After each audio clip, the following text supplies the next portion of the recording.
Hello，大家好，我叫阿 Sam，我太太做 Ann，咁樣呢，就想分享一下關於 MEL 嘅夫婦營。咁我太太為我去呢個夫婦營祈禱咗大概2年。咁當中我以為我知道我哋婚姻之間有啲咩問題，亦都以為可以用我嘅方法去解決呢啲問題。但係漸漸發覺呢個問題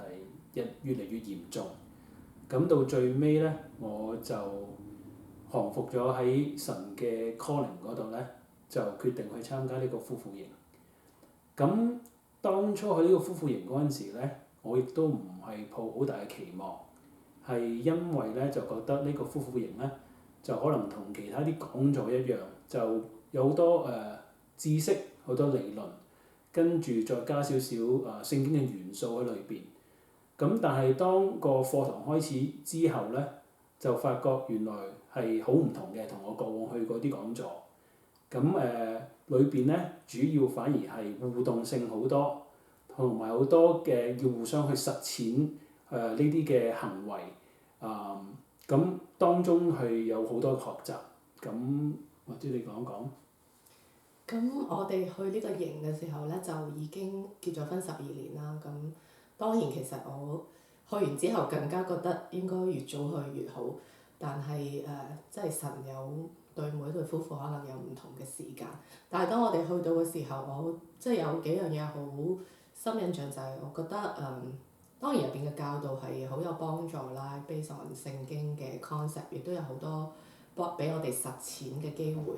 咁但係咧，另外一樣嘢就係好 impress 我，就係嗰啲帶領嘅夫婦啦，佢哋係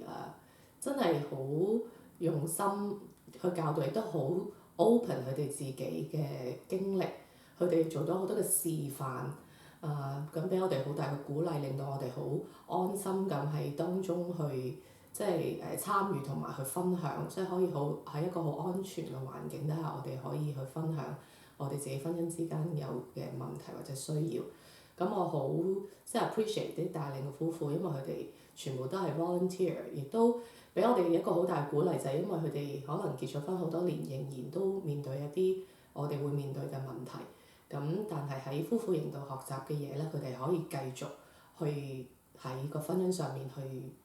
即係 practice 出嚟咧，就可以幫助到婚姻或者大家之間嘅溝通咯。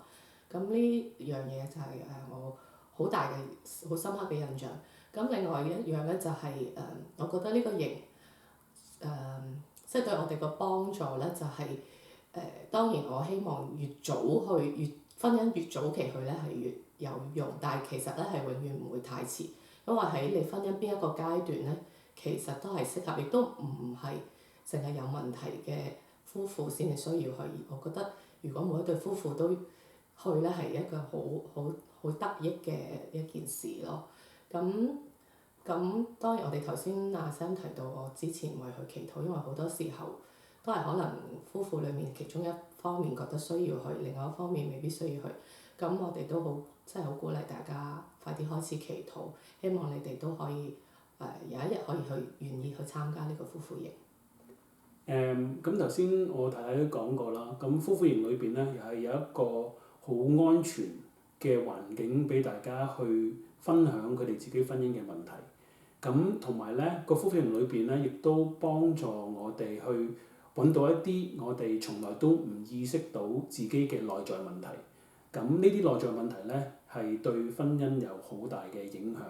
咁同埋亦都幫我哋建立咗一套共通嘅語言，一個嘅 system 去針對一啲我哋平常日常生活裏邊會發生嘅嘢，例如溝通嘅問題。咁作為丈夫咧，其實都好多時候咧都係好避免去面對問題，或者去呢啲講座啊，去要人去幫嘅。但係咧我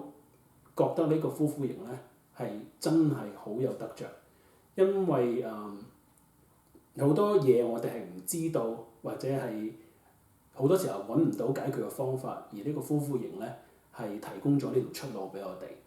咁當然啦，好似頭先太太所講啦，呢個有咗呢啲嘅方法，亦都要每日去